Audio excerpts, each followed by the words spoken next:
सतगुरुदेव की जय। सर्वसंगत से प्रार्थना है, सत्संग प्रारंभ हो रहा है। कृपया सत्संग स्थल पर शांतिपूर्वक विराजमान होकर के श्रद्धा से सत्संग सुने। परमेश्वर की प्यारी आत्माओं से पुनर्निवेदन है, सत्संग प्रारंभ हो रहा है। कृपया सत्संग स्थल पर शांतिपूर्वक विराजमान होकर के श्रद्धा से सत्संग सुने। सत सही।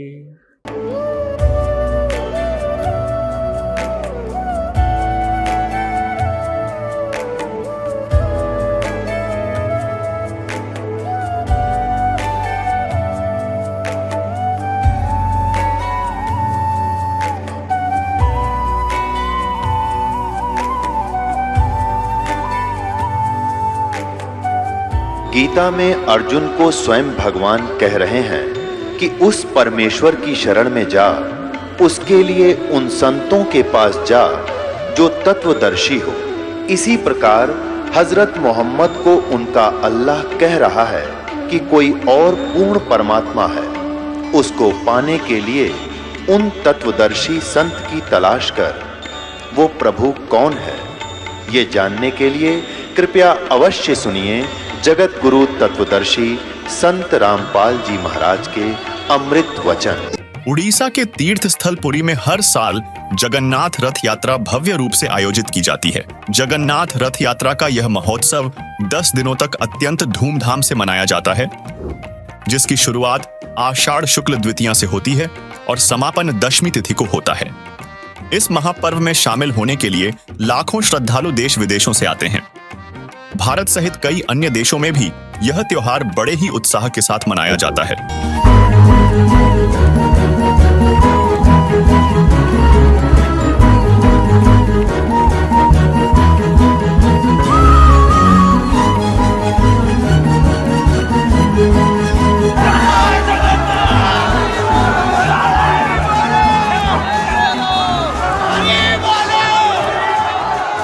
पर क्या आप जानते हैं कि शास्त्रों में रथ यात्रा के बारे में क्या कहा गया है?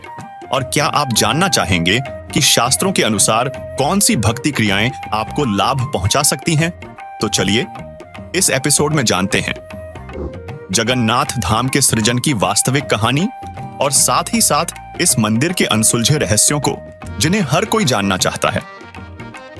तो चलिए जगन्नाथ रथ यात्रा के इस स्पेशल एपिसोड को शुरू करते हैं। सवाल नंबर 1, क्या है पुरी की विश्व प्रसिद्ध रथ यात्रा का राज और क्यों निकाली जाती है? भगवान जगन्नाथ की रथ यात्रा लोक मान्यताओं के मुताबिक ठंडे पानी से स्नान करने के कारण भगवान जगन्नाथ यानी श्री कृष्ण बीमार हो जाते हैं और उन्हें बुखार आ जाता है। इसके बाद वे 15 दिनों तक विश्राम कक्ष में रहते हैं, जहां उनकी विशेष देखभाल की जाती है और विभिन्न औषधियां दी जाती हैं। आषाढ़ मास के शुक्ल पक्ष की द्वितीया तिथि को भगवान जगन्नाथ अपने विश्राम कक्ष से बाहर निकलते हैं और इस दिन जगन्नाथ पुरी में भव्य रथ यात्रा निकाली जाती है, जो दशमी तिथि को समाप्त होती है।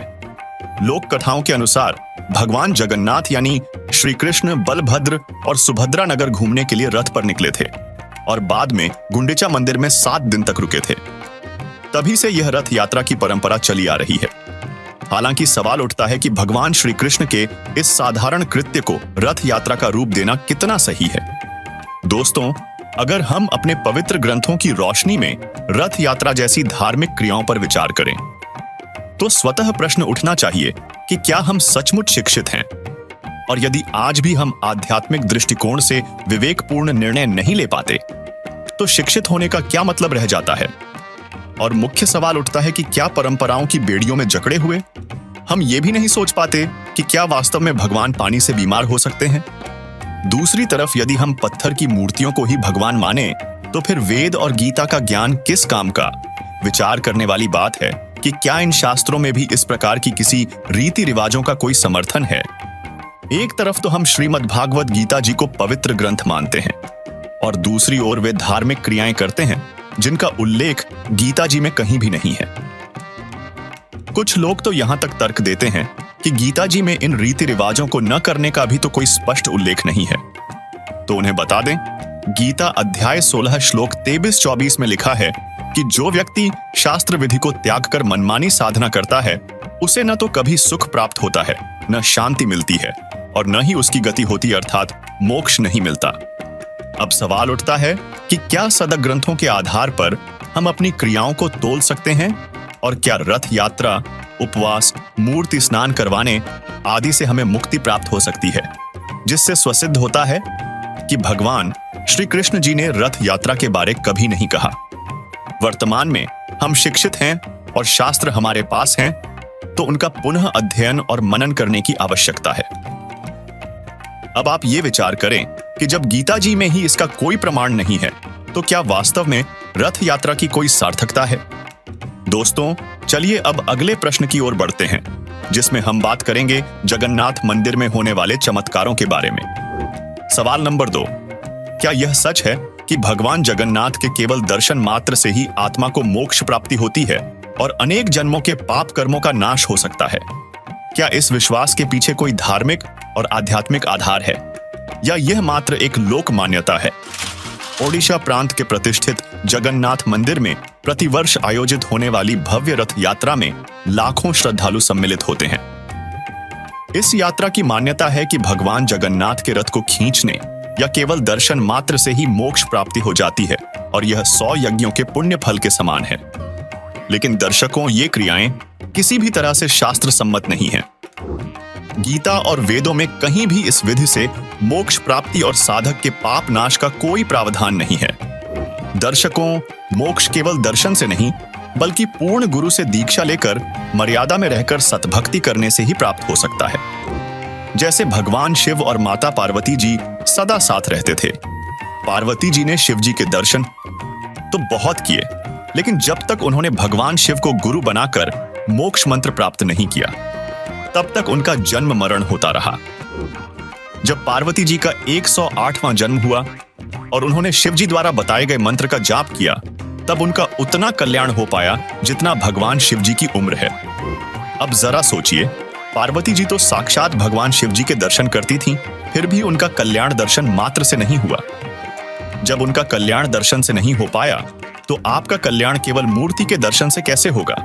यद्यपि ब्रह्मा, विष्णु, महेश तो पूर्ण परमात्मा भी नहीं है। ये स्वयं जन्म मृत्यु के चक्र में आते हैं, जो हमारे पुराणों में प्रमाणित है। देखिए, श्रीमद् देवी भागवत गीता प्रेस गोरखपुर से प्रकाशित है, और इसके कौन है संपादक? हनुमान प्रसाद पोदार चिमनलाल गोस्वामी,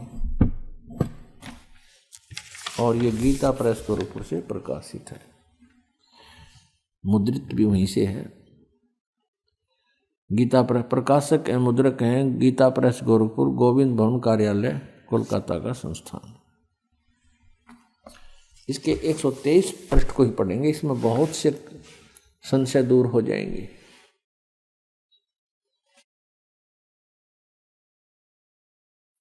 तीसरा स्कंद श्रीमद् देवी भागवत आप पढ़ रहे हैं, 123 पृष्ठ पर देखिएगा। तुम भगवान विष्णु जी अपनी माता दुर्गा के विषय में कह रहे हैं स्तुति करते हुए, तुम शुद्ध स्वरूपा हो, यह सारा संसार तुम इसे उद्भासित हो रहा है।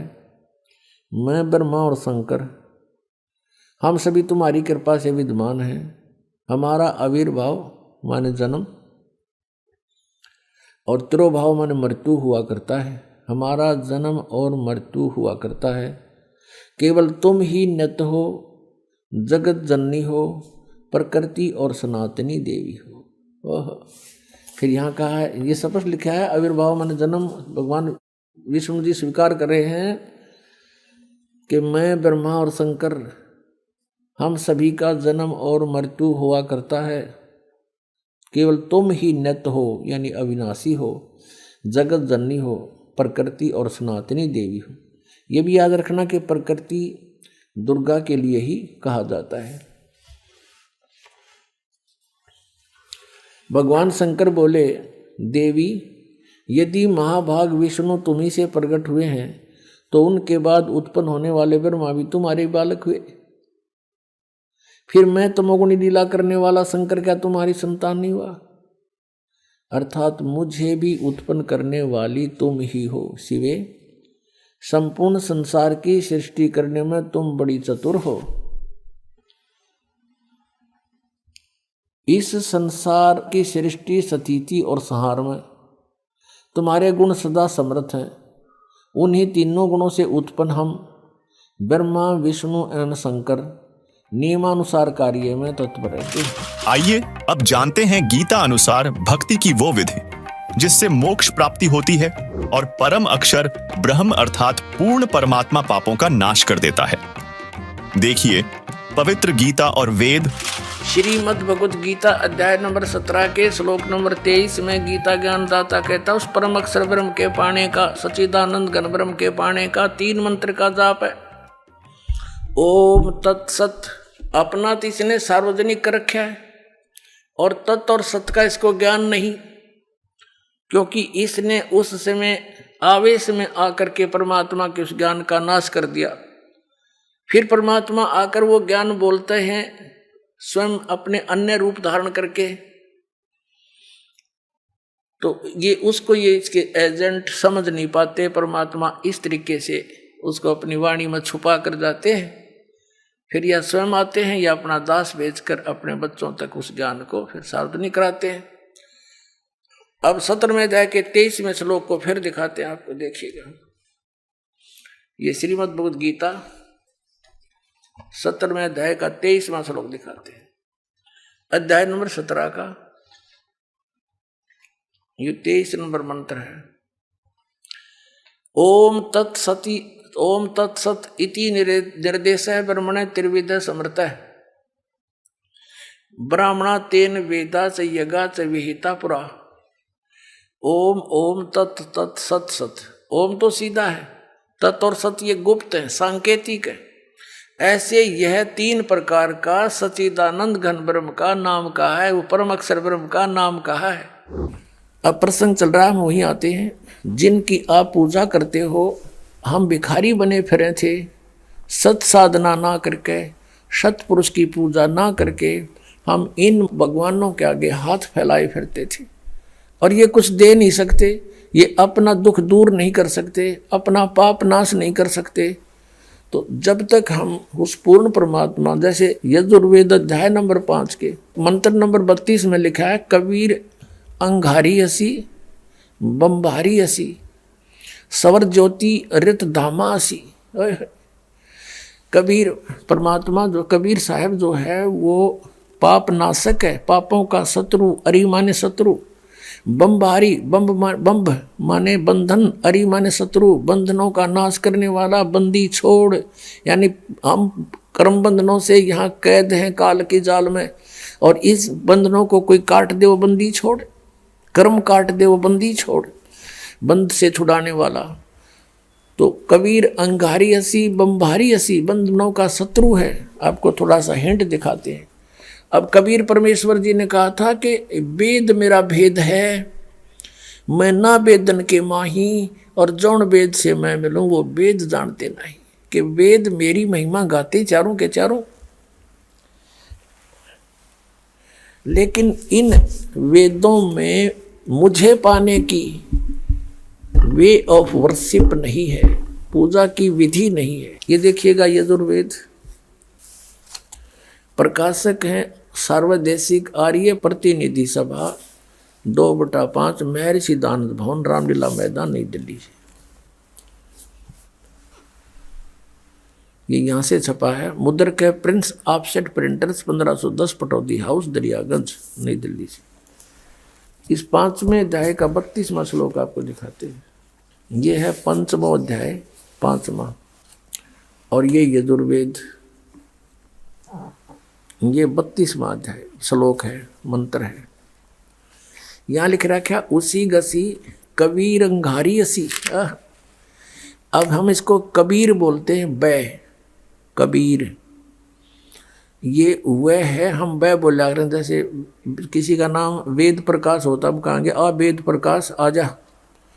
जैसे कोई धर्मवीर है तो धर्मवीर बोला करें हम, ये हमारा अपना लोकल लैंग्वेज है। तो हम इसको कबीर को कबीर बोलते हैं। अंगारी माने पापों का शत्रु, बम्भारी माने बंधनों का शत्रु, इन्हीं का।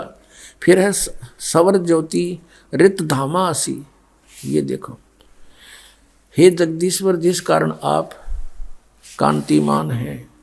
अंगारी माने छोटे चलन के जीवों, छोटे चलन वाले जीवों के शत्रु नहीं। ये तो बकवाद कर रखी, अनुवाद ठीक नहीं किया। अंग अरि माने शत्रु, अरि इसको संधि छेद करें, अंग अरि, अग माने अंग माने पाप होता है, पाप का शत्रु। और इसने क्या कर दिया, इसका अर्थ यूं कर दिया, संधि छेद करते समय इसको ऐसे कर दिया। और हम इसको अगर जैसे ये यजुर्वेद है, यही इसका इन्हीं से सेट होगा ये मामला। अब ये 36वां अध्याय यजुर्वेद का दानंद द्वारा अनुवाद है इसका। इसके प्रथम मंत्र में लिखा है रचम वाचम परपदे मनो यजु परपदे। ये यजु शब्द है ना ओनली, और यहाँ अनुवाद किया इसने इसका, इसमें यजु का अर्थ यजुर्वेद लिख दिया, बिल्कुल सही किया। अब ये यजु है, यहाँ लिखना पड़ेगा कि ये यजुर्वेद के विषय में है, ये पूरा अब बना इसका अर्थ यजुर्वेद। तो यहाँ ये देखो कवि है, इन्होंने यहाँ कवि कर दिया इस 5वें अध्याय का। और ये जो 32वां श्लोक हम पढ़ रहे हैं, इसमें ये जो कबीर शब्द है इसको इन्होंने ऐसे कर लिख दिया। अब इसका अर्थ करते समय यहाँ लिखना चाहिए था कबीर देव लिख देते, ये कबीर वह लिख के कबीर लिख देते, कबीर देव लिख देते, तो हम उसको कबीर देव बोल रहे हैं, कबीर देव। हम उसको कबीर देव, देव माने परमेश्वर, कबीर साहब हैं, यहाँ लिखना चाहिए वो कबीर देव हैं। ये कहना कवि इनकी वो समस्या भी हल हो जाए, कवि वो कबीर देव लिखना था, कबीर देव हैं, हम उसको कबीर साहब बोलते हैं, कबीर अपने लोकल लैंग्वेज में, वो कबीर साहब हैं। बमभारी माने बंधनों के, अरि माने शत्रु, ये तारा दिए जिसकी बकवास है विस्तार तेरा। अरि माने शत्रु, बंधनों के शत्रु, बस ये छोड़ दो, यानी बंधन के शत्रु। अरि माने शत्रु, बम्ब माने बंधन, बंधनों के शत्रु बंदी छोड़ हैं कौन, वो कबीर हैं, कबीर देव हैं। और अंगारी माने पाप नाशक, ये गलत अनुवाद किया इसने। और फिर कौन है वो, रत धामासी, रत धामा, सतधाम युक्त, सतलोक युक्त। हम सतधाम कहें, उन्हें सतधाम, सतलोक कह देते हैं, लोक कहो धाम कहो एक ही बात है। सतलोक युक्त यानी रत धामा, यानी वो सतलोक वाले हैं, सतलोक में रहते हैं। और सवर ज्योति, स्वयं प्रकाशित, सवर ज्योति इन अड़ंगा कर रखा है, अंतरिक्ष को प्रकाश करने वाले। सवर ज्योति का अर्थ है स्वयं प्रकाशित, तेजो में शरीर युक्त परमात्मा है। यजुर्वेद के 8वें अध्याय का 13वां मंत्र स्पष्ट करेगा। ये 8वां अध्याय और 241 पृष्ठ पे 8वें अध्याय का 13वां श्लोक। इसमें क्या लिखा है कि देव कर्तस्य ऐनस्य अवजनमसि, मनुष्य कर्तस्य ऐनस्य अवजनमसि, पितृ कर्तस्य ऐनस्य अवजनमसि, आत्म कर्तस्य ऐनस्य अवजनमसि। ऐनस्य ऐनस्य घोर, ऐनस्य ऐनस्य माने अपराध के अपराध यानी घोर पाप के भी अवजनम। अब आपको इसका यहाँ दिखाते हैं 242 पृष्ठ पर इन्हीं का अनुवाद किया हुआ, ये 242 पृष्ठ पे। हे सबके उपकार करने वाले मित्र आप। अब यहाँ इसने मित्र शब्द प्रयोग कर लिया, यहाँ परमेश्वर ना लिखा, क्योंकि इसको पता था वेदों को पढ़ने वाला मुझ पर पूरा विश्वास करेगा, और मैंने यहाँ लिख दिया मित्र, तो वो ये समझेगा कि मित्र के बारे में लिखा है, भगवान के बारे में नहीं, इसलिए इसको पढ़ पढ़ा कर आगे चल पड़ेगा। आप दान देने वाले के अपराध के, अवजनम, ऐनस्य माने अपराध के, अवजनम माने विनाश करने वाले, असी माने हो। मनुष्य कर्तस्य, साधारण मनुष्यों के किए हुए, ऐनस्य माने अपराध के, अवजनम माने विनाश करने वाले हो। पितृ कर्तस्य, पिता के किए हुए, ऐनस्य माने अपराध, ये अपराध ही लिखना चाहिए था, विरोधाचरण लिखा है। अच्छी प्रकार हरने वाले हो, नाश करने वाले हो। अपने किए हुए, ऐनस्य माने पाप के, ऐनस्य कहो, ऐनस्य का अर्थ पाप कहो, एनस्य माने अपराध कहो, एनस्य माने अपराध या पाप एक ही अर्थ होता है। एनस्य माने पाप के दूर करने वाले, अवजनम माने नाश करने वाले, अवजनम विनाश करने वाले हो, अवजनम माने विनाश करने वाले हो। एनस्य अनस्य अधर्म के अधर्म यानी घोर पाप के भी, अवजनम माने नाश करने वाले हो। अब जानता हुआ मैं जो कुछ भी अधर्म आचरण किया करता हूँ या करूँ, अनजान में जो कुछ भी किया करता हूँ या करूँ, उस सब एनस्य माने अपराध के, पाप के, दुष्ट आचरण के नहीं, पाप के आप अवजनम माने नाश करने वाले हो। अब यहाँ मित्र शब्द लिख दिया इसने, यहाँ परमात्मा ने लिखा जीव को मूर्ख बनाने के लिए। अब देखो इन्हीं के शब्दों में, अब इसी महर्षि दयानंद जी ने सत्यार्थ प्रकाश के प्रथम समोल्लास में भगवान के नामों की महिमा की व्याख्या की है, विवरण दिया है। उसी में आपको दिखाते हैं मित्र माने परमात्मा होता है। ये देखिए इन्हीं के शब्दों में, यह प्रथम समोल्लास है और पृष्ठ नंबर 18 पर, सत्यार्थ प्रकाश पृष्ठ नंबर 18 पर। यहाँ देखिए इन्हीं के विचारों में महर्षि दयानंद जी लिख रहे हैं, जो सबसे स्नेह करे, सबको प्रीति करने योग्य है, वह परमेश्वर सबका सच्चा मित्र है। इससे परमेश्वर का नाम मित्र है। तो जहां इसने मित्र शब्द लिखा है वहां हम लिखेंगे हे परमेश्वर आप, बस सीधी सी बात। अब मित्र मान इसने यहां लिख दिया हे सबके उपकार करने वाले मित्र आप, यजुर्वेद के 8वें अध्याय के 13वें मंत्र में। अनुवाद में गड़बड़ करने की चेष्टा की कि पढ़ने वाला यूं सोचेगा कि ये तो मित्र के बारे में लिखा है, भगवान के बारे में नहीं। ऐसा ही हमारे साथ, जैसे हमारा और इस आर्य समाज के आचार्यों का सन 2004 से वाद विवाद चल रहा था। समाचार पत्रों में विज्ञापन के माध्यम से हम लिखते थे, वो भी उत्तर देते थे। जहां इस दास ने ये लिखा था कि महर्षि दयानंद को वेदों का बिल्कुल ज्ञान नहीं था, ये कहता है कि पाप नाश नहीं कर सकते। इस 7वें समोल्लास में लिखा है भगवान की साधना से पाप नाश नहीं हो सकते। जबकि यजुर्वेद अध्याय नंबर 8 के श्लोक नंबर 13 में स्पष्ट लिखा है कि भगवान घोर पाप का भी नाश कर देता है। तो उन्होंने उत्तर दिया था कि रामपाल झूठ बोल रहा है। यजुर्वेद अध्याय नंबर 8 के श्लोक नंबर 13 के अनुवाद में महर्षि दयानंद ने मित्र के बारे में लिखा है, परमेश्वर के बारे में नहीं। यानी जनता को मूर्ख बनाना उनका उद्देश्य था, लेकिन वो भूल गए कि अब आज से 150 वर्ष पहले वाला भारत नहीं है। अब हम स्वयं शिक्षित हैं, परमात्मा ने दया बख्शी है, प्रत्येक भारतवासी आज अक्षर ज्ञान युक्त है। और इनसे जिसा भी अनुवाद बना इन्होंने अनुवाद किया है, और इनसे नहीं अनुवाद हुआ वो ये दास करेगा और बता रहा है, क्योंकि सूक्ष्म वेद में वो पहले ही लिखा परमात्मा की वाणी में। अब देखो यही यजुर्वेद 8वें अध्याय का 13वां श्लोक,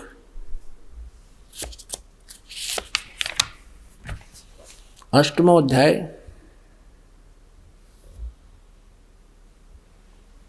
और ये हमने पढ़ा 13वां श्लोक मंत्र। इसके यहाँ पर ये अनुवाद किया स्वामी जी ने, तो यहाँ लिख दिया हे सबके उपकार करने वाले मित्र आप। हम यहाँ लिखेंगे हे सबके उपकार करने वाले परमेश्वर आप, दान देने वाले के, एन से माने अपराध मानी यानी पाप के विनाश करने वाले हो, साधारण मनुष्यों के किए हुए अपराध के विनाश करने वाले हो, पिता के किए हुए अनस्य माने अपराध के नाश करने वाले हो, अपने किए हुए पाप के दूर करने वाले यानी नाश करने वाले हो। दर्शकों, अगर हम भगवान जगन्नाथ अर्थात श्री कृष्ण जी के जीवन को देखें तो वे स्वयं अपने प्रारब्ध को नहीं काट पाए। वे अपने भांजे अभिमन्यु की उम्र नहीं बढ़ा सके। ऐसे में साधक को स्वयं विचार करना चाहिए कि अगर श्री कृष्ण जी अपने भांजे की उम्र नहीं बढ़ा सके, संपूर्ण यादव कुल को नष्ट होने से नहीं बचा सके, तो क्या वे अपने साधकों की उम्र बढ़ा सकते हैं? यह सोचने का विषय है, जबकि ऋग्वेद में कहा गया है कि परमात्मा अपने साधक की आयु भी बढ़ा सकता है। देखिए ऋग्वेद। परमात्मा हमारी आयु भी बढ़ा सकते हैं, आपको वेदों में दिखाते हैं, क्योंकि शिक्षा का हमें एक लाभ है तो यही है कि हम सदग्रंथों को स्वयं समझ सकते हैं। और जब तक हम नहीं समझेंगे, कोई भी हमें बढ़ा दे, कुछ भी कह दे, हम उससे की मान लेंगे। जिस कारण से आज तक हम यह भटक रहे हैं और इन नकली संतों के पीछे लटक रहे हैं। ये देखिएगा, यह है ऋग्वेद, आपको दिखाते हैं ये कहाँ से प्रकाशित है। सर्वदेशिक आर्य प्रतिनिधि सभा, महर्षि दानंद भवन, रामलीला मैदान, नई दिल्ली से। उनके फोन और फैक्स नंबर ये है। ये मुद्रक है Prince offset printers, 1510 Pataudi house, Daryaganj, New Delhi से। ऋग्वेद मंडल नंबर 10, सूक्त 161 161 और मंत्र नंबर 2 में, यदि रोगी नष्ट जीवन शक्ति वाला हो, यानी जिसका जीवन नष्ट होने वाला हो गया है, यदि अथवा सीमा से परे चला गया है, यदि मृत्यु के समीप पहुंच गया ही है, तो भी उस रोगी को, ये देखिए ना, दानंद के भक्ता ने, मैं वैद लिख दिया यहाँ पर, क्योंकि दानंद ये मानता था भगवान कुछ नहीं कर सकता, ना रोग काट सकता, ना उम्र बढ़ा सकता, इसलिए यहां लिख दिया मैं वैद। कष्टप्रद रोग के पंजे से छुड़वा लाता हूं और 100 शरद ऋतुओं तक जीने, यानी 100 वर्ष तक के लिए इसको बलयुक्त करता हूं। अब यहां जो इन्होंने जानबूझ कर बकवाद करी, इस मूल पाठ में इसमें वेद का जिक्र नहीं, क्योंकि वेद कोई मेडिसिन की बुक नहीं है, ये भगवान की जानकारी महिमा है इसके अंदर। अब यहाँ तो ये न लिख दिया, फिर परमात्मा कहते हैं चोर चोरावे तुंबड़ी, वो गाड्डे पानी में, वो गाड्डे हुआ ऊपर आओ ना, सच्चाई छानी ना है। लेकिन कहीं ना कहीं परमात्मा ने इनकी आंखें बंद कर ही दी, जहाँ इन्होंने सच्चाई लिख दी, ना चाहते हुए भी लिखती, भगवान ने लिखवा दिए तो क्या लिखे थे ये देखना। ऋग्वेद मंडल नंबर 9, सूक्त 80 और मंत्र नंबर इसका भी 2। हे परमात्मन, आप उपासकों की आयु के बढ़ाने वाले हैं। यहां भूल गए वैद लिखना। देखा परमात्मा के चोर चोरावे तुमड़ी गाड्डा पानी में, वो गाड्डा हुआ ऊपर आओ ना, सच्चाई छानी ना। और दिखाता हूं इन्हीं के अनुवाद में, ये देखिएगा, एक और दिखाते हैं इन्हीं परमात्मा। देखो ये दास अगर आपको अनुवाद करके या बताओ वैसे तो नहीं जच्चे, क्योंकि ये आपका तो यकीन हो जा, पर ये होड़ ना दें, ये कहकर आपको भ्रमित कर देते कि रामपाल को संस्कृत ना आती, ये वेदों के अनुवाद करेगा। और यही हमारे भगवान कबीर साहब के बारे में इन्हें टांग अड़ाई थी कि कबीर अशिक्षित है, अक्षर ज्ञान नहीं, ये संस्कृत का मामला, ये सदग्रंथों को समझना इस जुलाहे के बस का कहाँ, ये झूठ बोलता है। और परमात्मा सारी सच्ची कहा करते थे। 600 वर्ष पहले ये बात बताया करते तो दास आपको सदग्रंथों से रूबरू करा रहा है, और उन्हीं से आज परमात्मा ने अनुवाद करवा रखे हैं। इन्हीं के अनुवाद में परमात्मा ने दया बख्शवा दी। नन्नू कौन कहे मैं काल हूं, और वो भगवान कोई और है। गीता में सारे रेफरेंस दे दिए, मालिक ने कहा दिया, उसका उसने पता ही नहीं मकद के बोल गया, और सच्चाई बुलवा दी दाता ने उस ब्रह्म काल ते कि वो परमात्मा तो कोई और है, और मैं तो काल हूं, सबको खाने आया हूं। जब तो नांडी पाक के कही थी कि यहाँ कोई मैंने टोकड़ियाँ नहीं कि मैं कह दूं, और कह दी सच्ची, अब हमारे काम आ गई। अब देखो ये ऋग्वेद है, इसका द्वितीय भाग है। ये लंबी बड़ी जल्द में बड़ी जल्द में है ये। प्रकाशक हैं पंडिता राकेश रानी, और ये कहाँ से छपा है? प्रधान कार्यालय वेद मंदिर महात्मा वेद भिक्षु सेवा आश्रम लेखराम नगर इब्राहिमपुर मुखबेलपुर दिल्ली। दूरभाष इतना दान संस्थान। और ये है इसका अनुवादक महात्मा वेद भिक्षु भारतेंद्र नाथ, और दान संस्थान करोल बाग नई दिल्ली से इसने इसका अनुवाद किया है। देखिएगा, ये है ऋग्वेद मंडल नंबर 10 सूक्त 161, ये 161, और ये दूसरा मंत्र इसका। इसने बहुत बढ़िया अनुवाद किया। सच्चाई, यदि किसी रोगी की जीवन शक्ति समाप्त हो, उसकी आयु ना रही हो, यदि वह सीमा से परे हो गया है, यदि वह मृत्यु के सन्निकट चला गया है, तो भी उसे मैं भारी कष्टप्रद रोग के पंजे से मुक्त कराऊं तथा उसे 7 वर्ष यानी 100 वर्ष के जीवन हेतु बल संपन्न करूं। भावार्थ में भी सही लिखा है इसने। यदि रोगी की जीवन शक्ति समाप्त हो, यानी उम्र खत्म होगी, वो आयु हो रही है और उसका रोग सीमा से पार हो गया है, तब भी परमात्मा उसे इस कष्टप्रद रोग से मुक्त कर 7 वर्ष यानी 100 वर्ष का जीवन दे सकता है। अब बिल्कुल सही लिखा है पर, क्योंकि परमात्मा की महिमा है या किसी वैद्य की और दवाइयाँ की किताब नहीं है। ये देखिएगा ऋग्वेद मंडल नंबर 9 सूक्त, ये 80 का है, यहाँ 82 गलत लिख रखा है यहाँ, क्योंकि ये यहाँ से शुरू हुआ है 80 से और आगे 82 अलग होता है। ये यहाँ से है, ये 79वां सूक्त समाप्त हो गया, ये 80वां चल पड़ा। और इसका ये 2 मंत्र यहाँ है, यहाँ आगे 82 शुरू हो जाता है, इसलिए 81 यहाँ लिख दिया उन्होंने, 81 भी पूरा हो गया। तो ये ऋग्वेद मंडल नंबर 9 सूक्त 80 है, ये 81 यहाँ 81 वहाँ है, ये 80वां सूक्त यहाँ समाप्त होता है। यहाँ देख, ये इसके दूसरे मंत्र में ऋग्वेद मंडल नंबर 9 सूक्त 80 समझो 80।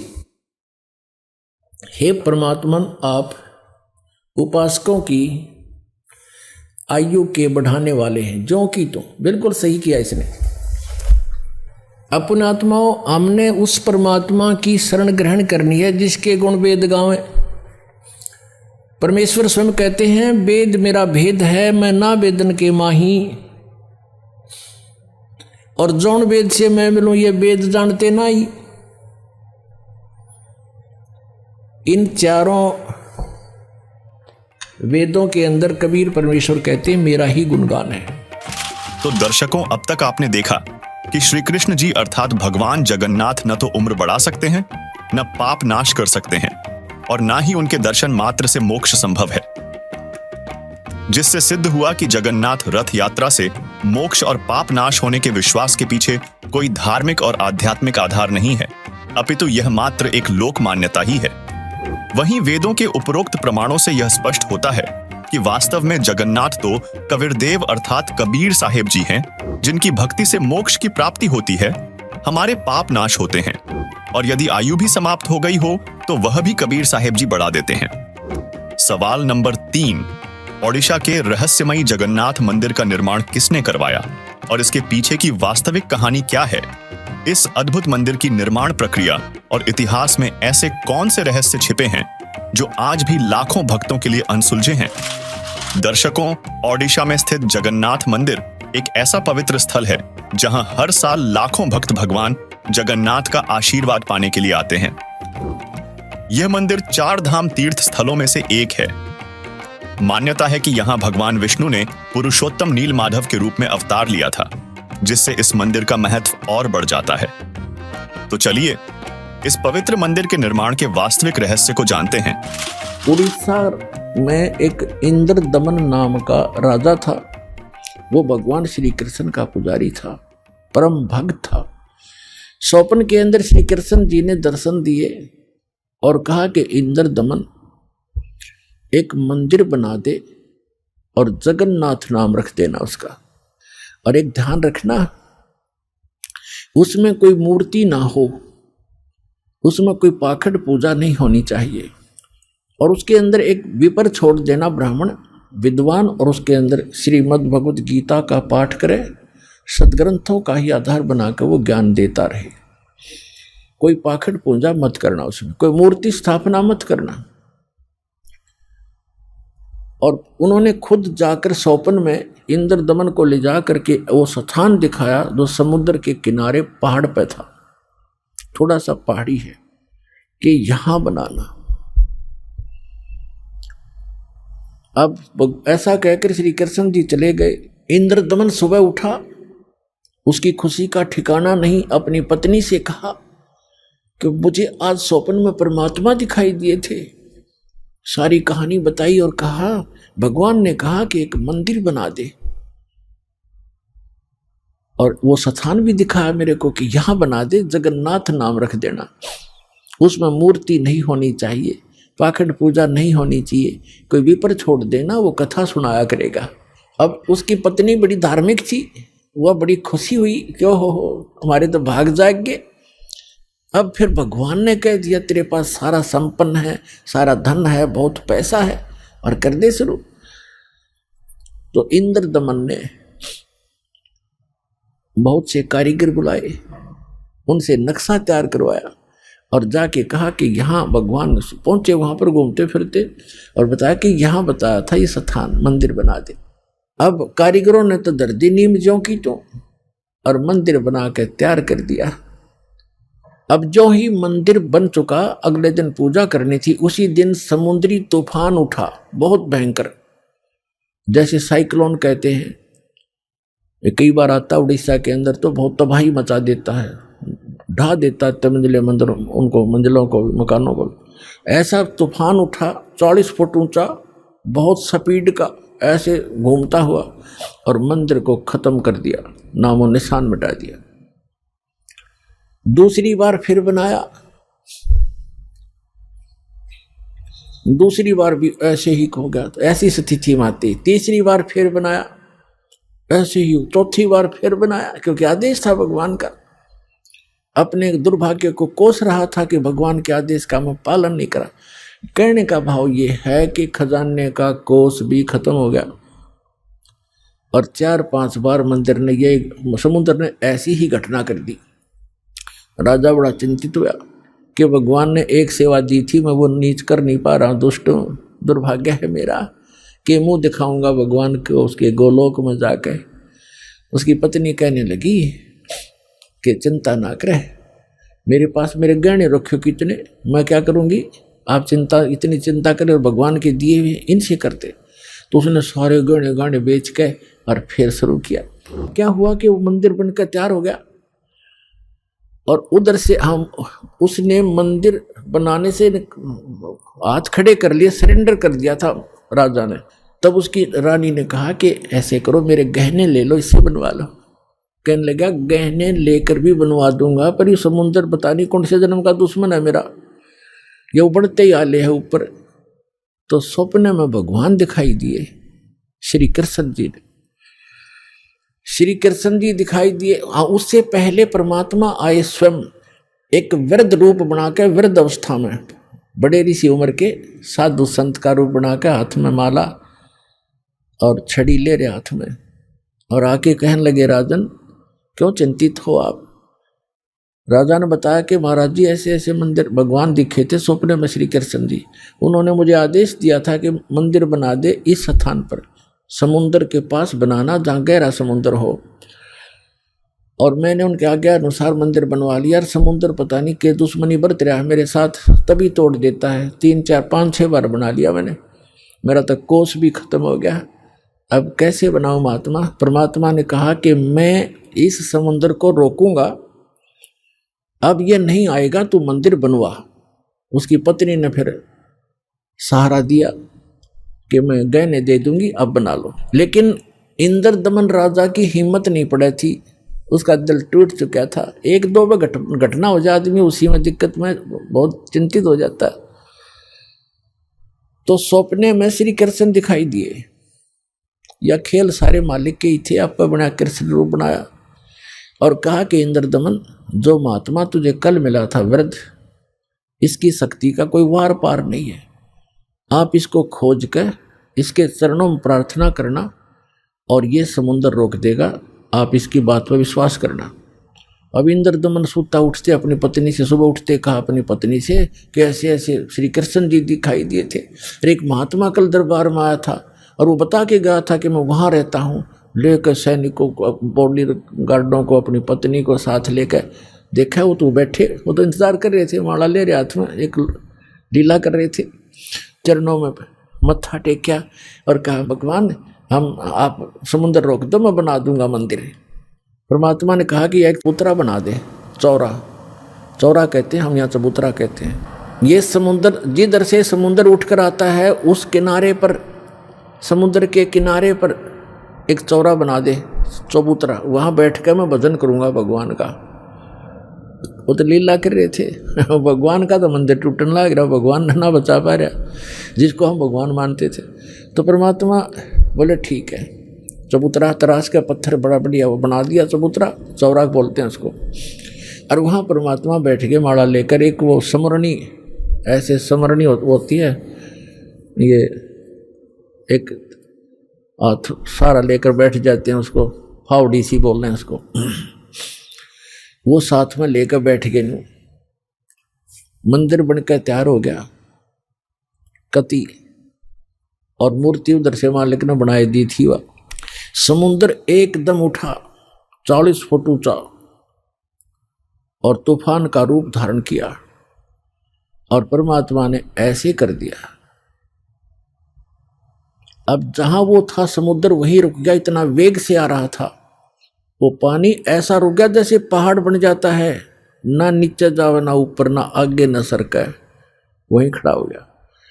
इस जल स्रोत का एक देवता है, उसका नाम समुद्र है। वैसे वरुण नाम है, वरुण के अंतर्गत एक समुद्र नाम का अन्य असिस्टेंट है। तो वो समुद्र आएगा वहां पर विपर रूप धारण करके और कहा भगवान मुझे जाने दे आगे, यानी चलने दे मेरे जल को, जो मैंने आज्ञा दी है इसको, जो मैंने आज्ञा दी है इसको जाने दो जल को आगे। परमात्मा ने कहा क्या करेगा तू आगे जाकर? कि इस मंदिर को तोड़ूंगा। परमात्मा बोले कि ये ऐसा वैसा मंदिर नहीं है, इसमें कोई पूजा, इसमें कोई पाखंड पूजा नहीं चलेगी, इसके अंदर कथा करा करेंगे भगवान की, और कोई ऐसा वैसा मंदिर नहीं है जिसमें किसी को भ्रमित किया जाता हो। और एक भवन है भगवान का, यहाँ कथा होती है, इसको मत तोड़ तू। मंदिर को तोड़ा नहीं करते। तो वो कहने लगा नहीं मैं अवश्य तोड़ूंगा। परमात्मा बोले जा फिर तोड़ दे, जा तोड़। कहने लगा मैं आपकी शक्ति के सामने मैं निष्क्रिय हो गया हूँ, आपसे अर्ज करता हूँ आप हट जाओ रास्ते से। अक नहीं, अब नहीं हट सकता, मैंने वचन दे रखा है। तू क्यों तोड़ता है इसको, तेरे क्या दुश्मनी है तेरी इसके मंदिर के साथ? तब समुद्र ने कहा कि जब ये श्री कृष्ण, ये जगन्नाथ श्री राम रूप में था, इसने मेरी बेइज्जती करी थी, इसने मुझे डरा धमकाया था, अग्नि बाण दिखाया था, मेरी इंसल्ट करी थी, उसका बदला लूंगा, इसको खत्म करूंगा, नहीं बनने दूंगा इसका यहाँ पर। तब परमात्मा ने कहा कि देखो इसको तो तू तोड़ नहीं सकता, तेरे में हिम्मत है तो तोड़ दे। फिर कहने लगा जी मुझे कोई विकल्प बताओ, मेरी इज्जत रह जाए। कहने लगे जाके उसकी द्वारका को डुबो ले, वो खाली पत्थर खाली पड़ा है, और यहाँ आसपास भी नहीं आ जाना, 1 मील दूर भाग जाए यहाँ से, तेरी खैर नहीं। अगर फिर भी तो दोबारा इधर आ गया था। आज प्रमाण है जगन्नाथ के मंदिर को दास देख कर आया था, सिर्फ कुछ भक्तों को साथ लेकर ये देखने के लिए कि वास्तविकता है क्या। वहाँ पर कबीर पंथियों द्वारा सुरक्षित वो चौरा स्थान, वो चबूतरा भी है, वहाँ एक अच्छा मकान सा बना रखा है, उसके ऊपर एक मंदिर सा बना रखा है यादगार बनाए रखने के लिए। और उन्होंने भी यही कथा सुनाई कि यहाँ बैठकर भगवान श्री कबीर परमेश्वर जी ने समुद्र रोका था। तो दर्शकों अभी आपने जानी जगन्नाथ मंदिर के निर्माण की वास्तविक कहानी। आगे इस वीडियो में आप जानेंगे जगन्नाथ मंदिर के कुछ और अनसुलझे पहलुओं के बारे में। तो चलिए आगे बढ़ते हैं। सवाल नंबर 4, आखिर क्यों हैं जगन्नाथ मंदिर की मूर्तियां अधूरी? मूर्ति की ऐसी स्थिति के पीछे छिपी वास्तविक कहानी क्या है?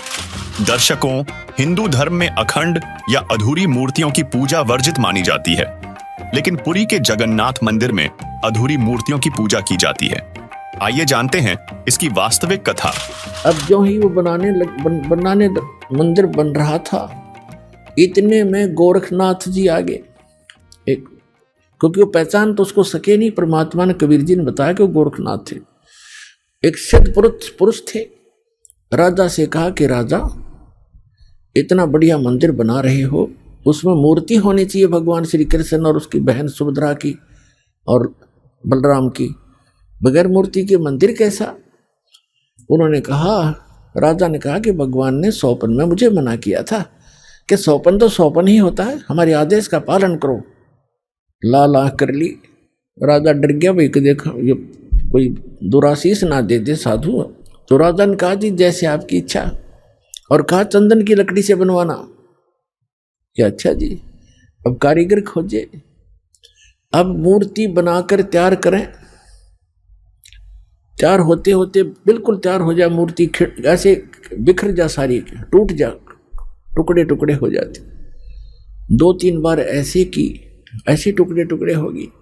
राजा बहुत चिंतित हुआ कि उधर वो सिद्ध पुरुष है, यदि ये मूर्ति नहीं बनवाई तो यूँ कहेगा तू पहले नाट्य था और तेरी नीत में खोट है, मुझे श्राप देगा। राजा की नींद हराम होगी। उधर से मंदिर की चिंता, उधर से ये मूर्ति नहीं बन रही है। अब परमात्मा एक कारीगर का रूप बना के, वृद्ध कारीगर जैसा नरसी के पास आए थे, और वहाँ एक वृद्ध कारीगर, कति वृद्ध 86 वर्ष की आयु दिखा रहे हों, जैसे लीला करें, और कहा, राजन मैं बड़ा अनुभवी कारीगर हूँ और मैंने बहुत से ऐसी लकड़ी चंदन का बहुत बड़ा मास्टर हूँ, और मैंने सुना है कि यह मूर्तियाँ बन नहीं पा रही, मैं मूर्ति बना दूंगा। राजा ने बड़ी खुशी हुई कि अनुभवी व्यक्ति दिखे है और मेरी शायद बात बनेगी। कहा, जी ठीक है, बनाओ, अभी मंगा देता हूँ चंदन की लकड़ियाँ। कहने लगा, मुझे एक कमरे में बंद कर दो, इन जब तक मैं ये मूर्ति ना बन जावे मैं बाहर नहीं निकलूँगा। वैसे नहीं बनेंगी ये मूर्तियाँ, और अब बनने के बाद मैं अपने आप आ जाऊँगा, चिंता मत करना। और तुम बीच में मुझे डिस्टर्ब ना करना, डिस्टर्ब करोगे तो मूर्ति जो कि तो जितनी बन चुकी होंगी उतनी रह जाएंगी। राजा बोला, जी ठीक है, जैसे आपको। उसका भोजन पानी अंदर रखवा दिया सारा। अब वो नाथ जी आ गया कमरे में, भगवान ने बैठे 4-5 दिन हो गए, 3-4 दिन हो गए थे। उसने राजा से पूछा कि क्या मूर्ति बनाई? राजा ने कहा, जी हम बहुत ट्राई कर रहे हैं, देखो बहुत सी मूर्ति बनाई है, कारीगर बैठे थे, वो भी बुला रखे थे, बुला लिए, ये बना रहे थे, ये टूट जाती हैं, देखो भगवान कितनी, एक नाथ जी कितनी लकड़ी खराब होगी है, तो अब क्या, अब कैसे चलेगी? बनवानी हो, अवश्य बनवानी है। जी बनवा रहा हूँ, एक कारीगर है बहुत अनुभवी और वो बना रहा है मूर्ति। तो नाथ जी ने कहा, मुझे दिखाओ पहले, बनने के बाद उसमें कोई डिफेक्ट होगा, अभी तो जल्दी मंदिर तैयार होने वाला है, फिर रखनी पड़ेगी, कोई डिफेक्ट होगा तो मैं ठीक करवाऊंगा, ऐसी ऐसी वैसी मूर्ति थोड़े रखने दूंगा। तो उन्होंने बताया, जी कारीगर ने कहा कि जब तक मैं मूर्ति नहीं बनेगी मैं बाहर नहीं आऊँगा, और बीच में तुमने मुझे छेड़ दिया तो मूर्ति वहीं की वहीं रह जाएंगी। नाथ जी कहने लगे, ऐसी कोई बात है, खुलवाओ इस दरवाजे को। अब खटाखट खटखट करें, कारीगर दरवाज़ा खोलो, कारीगर दरवाज़ा खोलो, नहीं खोला। तो उन्होंने सोचा, नाथ जी ने कहा कि हो सकता है बूढ़ा आदमी मर गया हो, तुम अच्छे व्यक्ति हो, दरवाज़ा तोड़ दो। वहाँ दरवाज़ा तोड़ दिया, वहाँ कारीगर था ही नहीं। वह मूर्ति जितनी बन गई थी, उनके हाथ बनाने रह रहे थे, वह न्यू के न्यू रह गए। तीनवा के वह टूंड और पैर के पंजे, वो तीनवा न्यू हाथ टूंड, न्यू के न्यू, कारीगर था नहीं। अब राजा कहने लगा, जी और बताओ अब क्या करूं? तो अन्य कारीगरों ने बताया, जब इसके ऐसे भी लगा दी ना सारी टूट जाएंगे। नाथ जी तक इसे गया, रख दो न्यो की न्यो, मूर्ति अवश्य रख दो। अब वो मूर्ति न्यो की न्यो रखी ठाके। तो पुण्यात्माओं, आज हम अपने भगवान को पहचान लेंगे। पहले हमने हमारे को कोई किसी ने कुछ भगवान बता दिया, एक मिट्टी का रख दिया कोई खिलौना सा, ये तेरा भगवान, हमने वो ही मान लिया, क्योंकि हमें परमात्मा की चाह थी, आज भी है। अब जैसे मूर्ति रख दी भगवान की, श्री कृष्ण जी की, विष्णु जी की, तो हमने स्वीकार कर लिया। विष्णु जी के गुणगान उन्होंने सुनाए, हमें मान लिया। कहाँ से सुनाए उन्होंने विष्णु जी और ब्रह्मा शिव जी के गुणगान, गुण कहाँ से सुनाए? विष्णु पुराण से विष्णु जी के, शिव पुराण से शिव जी के। तो किसी ने बताया कि भगवान की मूर्ति है, इसी की पूजा से तेरा मोक्ष हो जाएगा, हमने वो भी शुरू कर दिया। ये भूल थी, ये गलत था। मूर्ति बुरी नहीं, मूर्ति की पूजा गलत है। मूर्ति का होना अनिवार्य है। मूर्ति से हमें प्रेरणा मिलती है। जैसे हम किसी सूरवीर की मूर्ति देखते हैं, चित्र देखते हैं, और उनके गुणों से हम परिचित होते ही हैं, तो गुणों से परिचित होने से उसकी मूर्ति देखते ही हमारे अंदर भी वैसा ही भाव बन जाता है। जैसे हम सेब की मूर्ति देखते हैं, आम का चित्र देखते हैं, आम की मूर्ति देखते हैं, तो हमारे अंदर उसके गुणों का ज्ञान होते ही उसको पाने की भी इच्छा बढ़ जाती है। तो ऐसे ही जो मूर्ति भगवान की, विष्णु जी की, शिव जी की, कृष्ण जी की, राम जी की, हमारे को हम जिसकी पूजा करते थे वो पूजा नहीं करनी थी।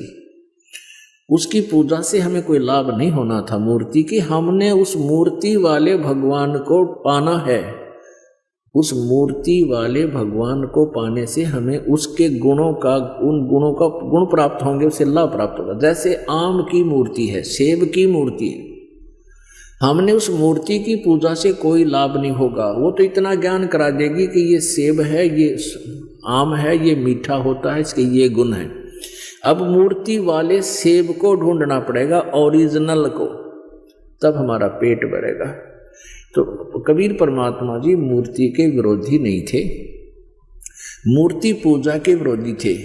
इन ढीठ लोगों ने हमें इतना रूढ़िवादी बना दिया कि हम केवल मूर्ति की ही उसी का घंटी बंटी बजा कर, उसके तिलक तिलक ला के श्रृंगार करने में लागे रहते। इतना उसके श्रृंगार में लाग गए, इतना ठीक है, खराब हो रही हो तो पोछा मार दे, कपड़ा साफ करके प्रणाम करो मूर्ति को, क्योंकि भगवान को उस मूर्ति को प्रणाम कर, परमात्मा को प्रणाम होता है। ये श्रद्धा हमारी बनती है, भाव बनता है। लेकिन पूजा और सत्कार में अंतर होता है। पूजा और सत्कार में बहुत अंतर होता है। तो ऐसे हमने पूजा नहीं करनी, सत्कार करने से हमारे अंदर विनम्रता बनी रहेगी। भगवान सामने दिखाई दें, जैसे मूर्ति है और सामने भगवान ही आ जाए, तो हमारा वैसे ही भाव रहे जैसे मूर्ति नहीं, ये परमात्मा आखड़े हुए। लेकिन लाभ मिलेगा भगवान से ही। वो मिलेगा कैसे परमात्मा? उसके पाने की वे ऑफ वर्शिप गीता जी में बहुत अच्छी वर्णित है। जैसे गीता जी अध्याय नंबर 8 के श्लोक नंबर 13 में कहा, गीता ज्ञान दाता ब्रह्म कहता है, मेरी पूजा करनी है, मेरा केवल एक ओम मंत्र है, बस, नथिंग एल्स। और 8वें अध्याय के 3 श्लोक में जिस परम अक्षर ब्रह्म के बारे में बताया है, उसकी पूजा करनी है, तो 17वें अध्याय के 23वें श्लोक में कहा कि ओम तत्सत इति निर्देश है ब्रह्म त्रिविध समर्थ है। उस परमात्मा के यानी परम अक्षर ब्रह्म के पाने का ओम तो सीधा ही क्लियर है, स्पष्ट है, और तत् और सत ये दोनों सांकेतिक गुप्त हैं। ये दास बताएगा, वास्तविक ये कोड वर्ड है। तो ओम और तत् ये 2 अक्षर मिलकर के सतनाम बन जाता है। ये सतनाम कोई जाप करने का नहीं है।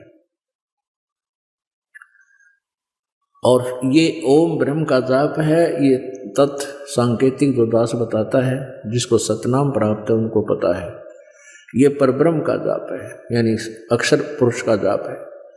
और सत ये परम अक्षर ब्रह्म का जाप है, यानी ये गुप्त है, ये कोड वर्ड है, ये दास बताएगा। हमने उस परमात्मा को पाना है, मूर्ति से कोई लाभ नहीं होगा। हमने उस परमात्मा को पाना है जिसकी हम खोज कर रहे हैं, जिससे हमें पूर्ण लाभ होगा। अब गीता ज्ञान दाता कहता है कि तू सर्वभाव से उस परमेश्वर की शरण में जा, जिसकी कृपा से तू परम शांति और शाश्वत स्थान यानी सतलोक को प्राप्त होगा। हमारे को इन लोगों ने इतना भ्रमित कर दिया कि हमने किसी ने कुछ भी बता दिया उसी को गॉड मान लिया और हम वहीं पर अपना जीवन बर्बाद करके चले गए। सवाल नंबर 5, जगन्नाथपुरी में जाति धर्म और ऊंच नीच के आधार पर क्यों नहीं होता है भेदभाव? क्या इसके पीछे कोई ऐसा गुप्त सत्य है जो हमें समझने की आवश्यकता है? दर्शकों, समाज में जहां ऊंच नीच और जाति धर्म के भेदभाव के कारण लोग बंटे हुए हैं, वहां जगन्नाथपुरी ऐसा अद्वितीय स्थल है जिसे समानता का प्रतीक माना जाता है, क्योंकि यहां प्रारंभ से ही छुआछात नहीं है। आइए इसके पीछे की वास्तविक कहानी जानते हैं। हिंदुस्तान के अंदर हिंदुओं को खूब पता है कि आज से 500 1000 वर्ष पहले, 600 वर्ष पहले, 100 वर्ष पहले, 50 वर्ष पहले कितनी छुआछात थी, हमने देखी खुद। हरिजनों को, छोटी जाति वाले जो मानते थे, इनको मंदिर में तक घुसण भी नहीं दिया करते। बाहर खड़े खड़े ये अपना कोई मांग मूंग लेते, जो लेना देना होता बाहर ही दे दिया करते इनको, टुकड़े टाकड़े।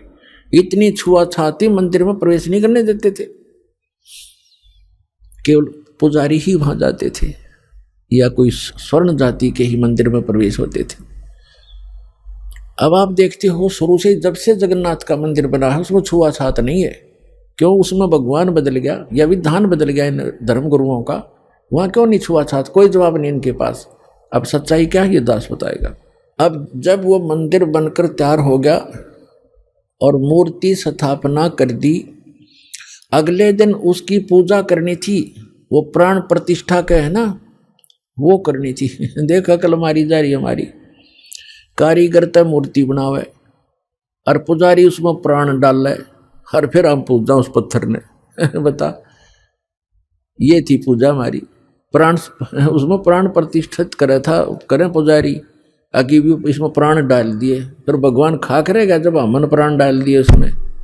अकल मारी जा रही थी हमारी, कोई ज्ञान नहीं था, कोई आधार नहीं था। तो फिर क्या हुआ, सुबह चले पांडे पूजा करने के लिए। राजा भी साथ में, रानी भी साथ में, सैनिक भी साथ में, आगे आगे पांडे।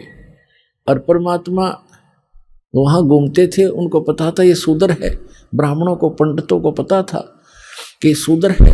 परमात्मा जगन्नाथ के मंदिर के गेट के बीच में खड़े हो गए उस दिन, जिस दिन वहां थे पूजा करने के लिए। अब परमात्मा ने पीछे न मुंह कर लिया, जिधर से वो आ रहे थे मंदिर को देख रहे थे ऐसे खड़े खड़े, जैसे अजनबी व्यक्ति देखा करता पहली बार आके। अब जो ही वो मुख्य पांडा सामने आया, पहले तो वो मंत्र करता नहीं देखता होता तुझे कोई देख रहा कि नहीं, आज तू सबसे प्रमुख है। सामने निकट आकर देखा कि एक शूद्र खड़ा है गेट पर। परमात्मा को उसने ऐसे हाथ मारा और परमात्मा इतनी दूर गिर गए जाके और कहा, शूद्र तुझे शर्म नहीं आती? तो ऐसे पवित्र मंदिर के द्वार पर खड़ा है, दूर मर जाए यहाँ से। तो ने अछूत कर दिया सारे मंदिर को। अब परमात्मा एक तरफ बैठ के जाके, जैसे एक ऐसा ही व्यक्ति बैठ जाता है, एक तरफ नो करके बैठ गए। अंदर जाकर क्या देखते हैं, वो तीनों मूर्ति उस अछूत का रूप धारण किए हुए हैं। अरे क्या हो गया, अरे ये क्या हो गया, ये कोई जादूगर है, ये अछूत कोई जादूगर है, देखो मूर्ति कैसी बन गई है। परमात्मा थोड़ी देर में फिर वह लीला खत्म कर दी। वह नो के नो श्री कृष्ण हर खड़े, फिर उन्होंने मांझे धो गंगा जल से शुद्ध करो, ये तो अछूत ने अपवित्र कर दी। वो सारा कुछ उन्होंने कर करा के अपना फारिग हुए, मंदिर चालू हो गया। उधर से क्या हुआ, उस मुख्य पांडे ने जिसने भगवान का धक्का मारा था, धक्काए थे, उसके सारे शरीर में कोढ़ शुरू हो गया। कोढ़ ही हो गया। चाम कटकट पड़े, सारी रात रोए चिल्लावे, सारी जड़ी बूटी करवा ली, सारी सतुति प्रार्थना। भगवान कृष्ण का कट्टर पुजारी था, उसको अर्ज कर लिया। तो सपने में श्री कृष्ण दिखे उसने और कहा जाके कि पांडे, उस महापुरुष के चरण धो के पी ले, तेरा तब पीछा छूटेगा, नहीं तो तेरी जान नहीं बचेगी। मेरे पास कोई तेरा समाधान नहीं इसका। अब कहते मरता क्या नहीं करता।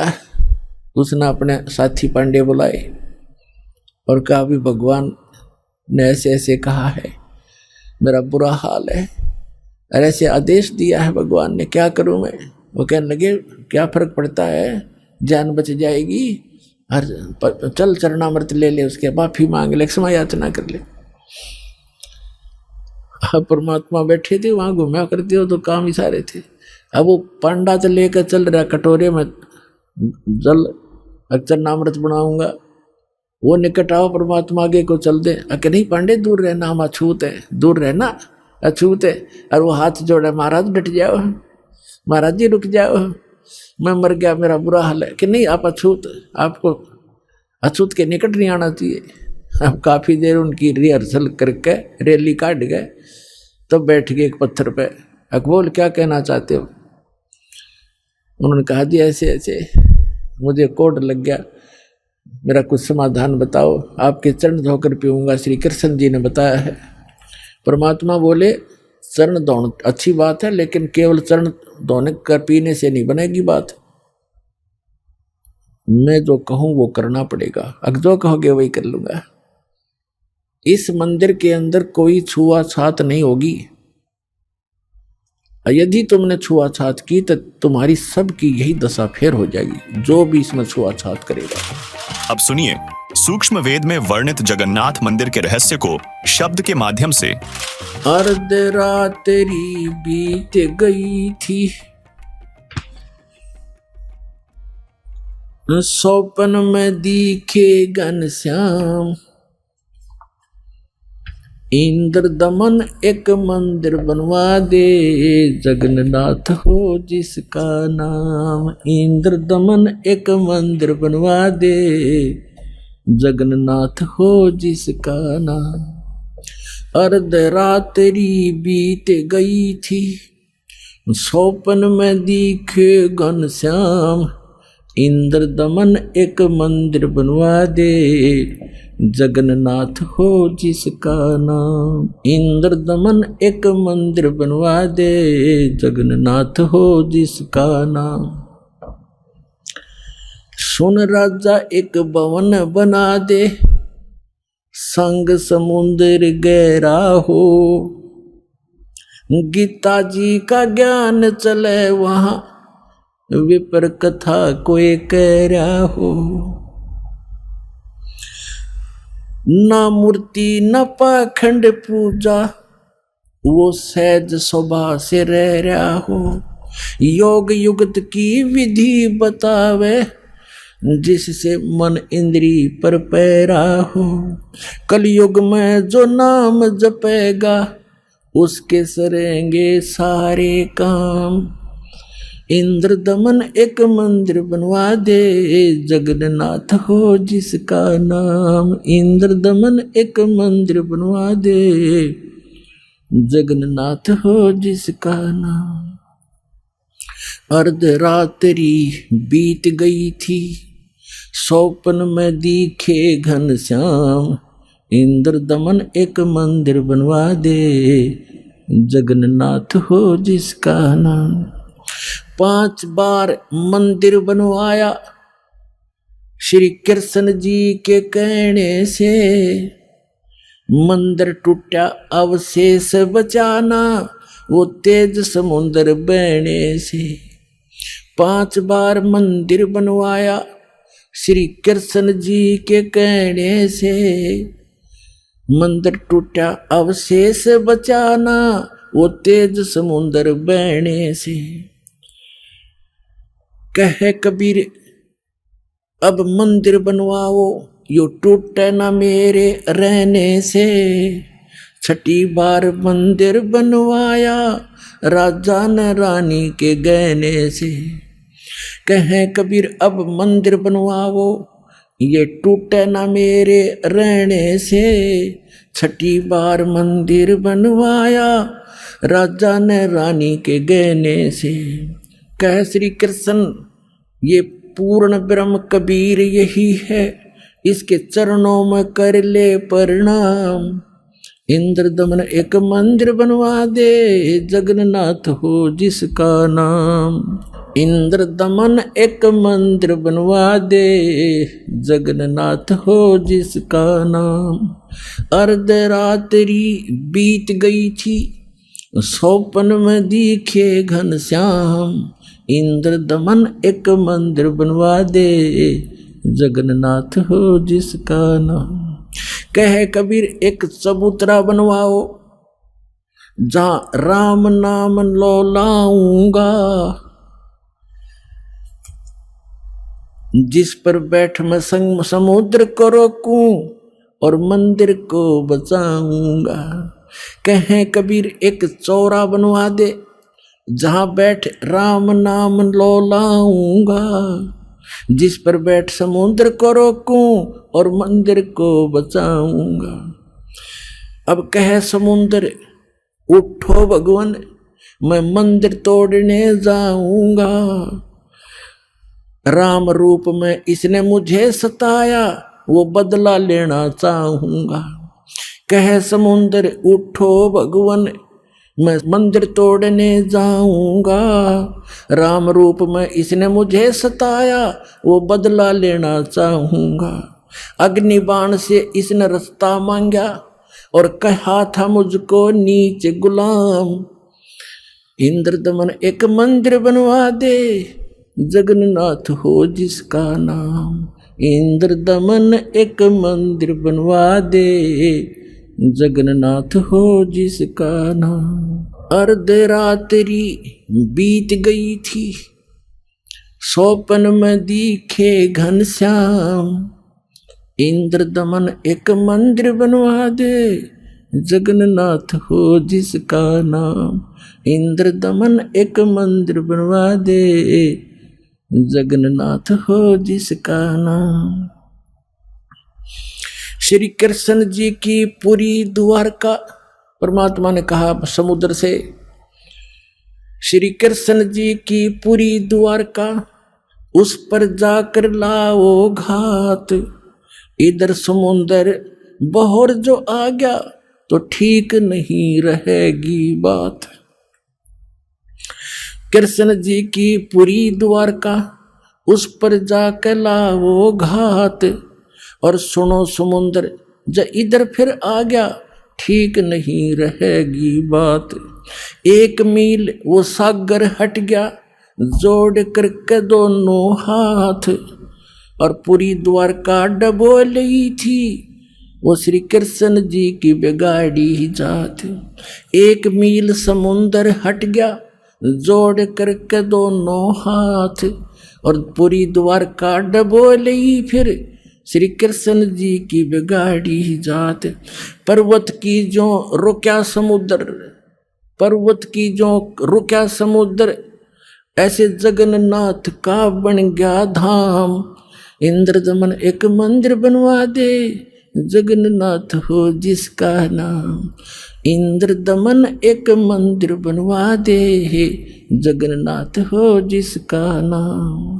अर्ध रात्रि बीत गई थी, सौपन में दिखे घनश्याम। इंद्र दमन एक मंदिर बनवा दे, जगन्नाथ हो जिसका नाम। इंद्र दमन एक मंदिर बनवा दे, जगन्नाथ हो जिसका नाम। वर्द कारीगर बन के आए, वो बंदी छोड़ कबीर करतार। हाथ पैर प्रतिमा के रह गए, धक्के ते दिए खोल कवाड़। वर्द कारीगर बन कर आए, बंदी छोड़ कबीर करतार। हाथ पैर प्रतिमा के रह गए, वो धक्के ते दिए खोल कवाड़। अछूत रूप में साहेब आए, खड़े हुए थे बीच द्वार। पांडे जी ने धक्का मारा, कह करके न नीच गुलाम। अछूत रूप में साहेब आए, खड़े हुए थे बीच द्वार। पांडे जी ने धक्का मारा, कह करके न नीच गंवार। कोड लग्या वो पांडा रोवे, कोड लग्या वो पांडा रोवे। और काया का गल गया सब शाम, इंद्र दमन एक मंदिर बनवा दे, जगन्नाथ हो जिसका नाम। इंद्र दमन एक मंदिर बनवा दे, जगन्नाथ हो जिसका नाम। इंद्र दमन एक मंदिर बनवा दे, जगन्नाथ हो जिसका नाम। अर्धरात्रि बीत गई थी, सौपन में दिखे घनश्याम। इंद्र दमन एक मंदिर बनवा दे, जगन्नाथ हो जिसका नाम। इंद्र दमन एक मंदिर बनवा दे, जगन्नाथ हो जिसका नाम।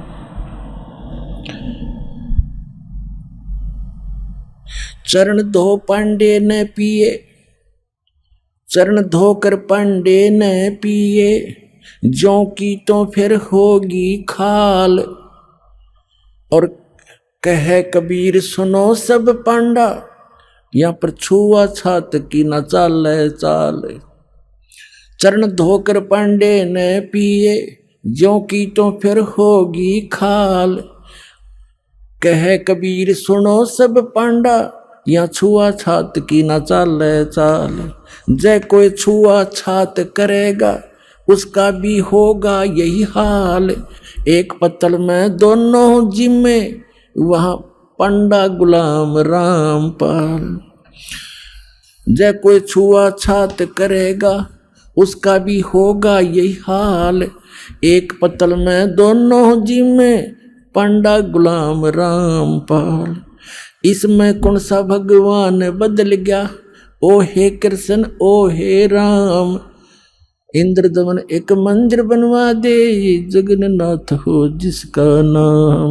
इंद्र दमन एक मंदिर बनवा दे, जगन्नाथ हो जिसका नाम।